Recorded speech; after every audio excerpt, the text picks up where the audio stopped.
প্রতি বছর ঘটা করে পালন করা হয় বিশ্ব তামাক মুক্ত দিবস। ক্ষতিকর প্রভাব নিয়ে চলে সভা, সেমিনার। অথচ কিশোরগঞ্জের হাওড়াঞ্চলে দিনে দিনে বেড়ে চলছে শিশু ধূমপায়ীর সংখ্যা।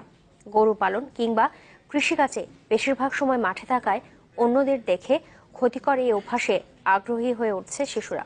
তবে এর প্রতিকারে নেওয়া হচ্ছে না সচেতনতামূলক কোনো পদক্ষেপ। কিশোরগঞ্জের হাওড়াঞ্চলের অবহেলিত জনপদ মদন। কৃষিকাজই এই গ্রামের মানুষের প্রধান পেশা।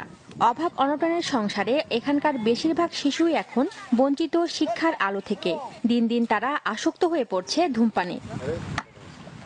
এই গ্রামের শিশু সিরাজুল, বয়স কেবল 11 বছর। সারাদিন মাঠে গরু চড়ানো আর ঘাস কাটাই তার কাজ। অন্যদের দেখে ধূমপানে আসক্ত হয় সিরাজুল। এখন সে নিয়মিত ধূমপান করে। 4-5 বছর ধরে বিড়ি সিগারেট খাওয়া হয়েছি।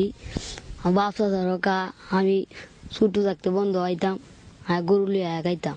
সিরাজুলের মতো প্রত্যন্ত এই অঞ্চলের বেশিরভাগ শিশুই ধূমপান করে, যাদের ক্ষতিকর প্রভাব সম্পর্কে নেই কোনো ধারণা। এমনকি ধূমপান থেকে বিরত থাকতে পায় না কোনো পরামর্শ। মুরব্বীরা সামনে বইয়া খাইতেছেন, মুরব্বীরা কিছু করে না। এত ক্ষতি এটা আমরা তো আর জানি না, জানলে তো আর কখনো এরা খাইতাম না। অনেক অভিভাবকের কাছেও বিষয়টি ওপেন সিক্রেট। জানালেন নিজেরাই ধূমপানের অভ্যাস ছাড়তে পারছেন না, তাই নিষেধ করেন না সন্তানদেরও। এটা তো কোন নিশা লাগলে পরে তো তান জানা ফুলা থেকে পুরা পর্যন্ত চলছে। আগে খাইতো মুরগি মাংস, ফুলা পুরা সবাই আধা মাথা খাওয়া তুলছে। ফুলা মানে তো বিশেষ খাই বার হওয়ার তো টিয়াটো চুরি নিয়ে লুয়া হুয়া কা এই মুরব্বীরা দেখলে ভালো আছে। শিশুদের ধূমপানের এমন আসক্তি ভবিষ্যতে তাদের বড় স্বাস্থ্য ঝুঁকিতে ফেলবে, জানালেন সিভিল সার্জন।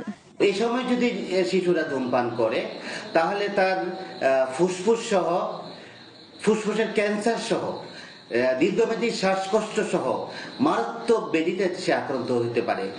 মদন ছাড়াও পার্শ্ববর্তী মরিচখালী, গুণধর সহ হাওড়াঞ্চলের এমন অনেক গ্রামে হাজারো শিশু আসক্ত হয়ে পড়েছে ধূমপানে। Desk report, channel 24।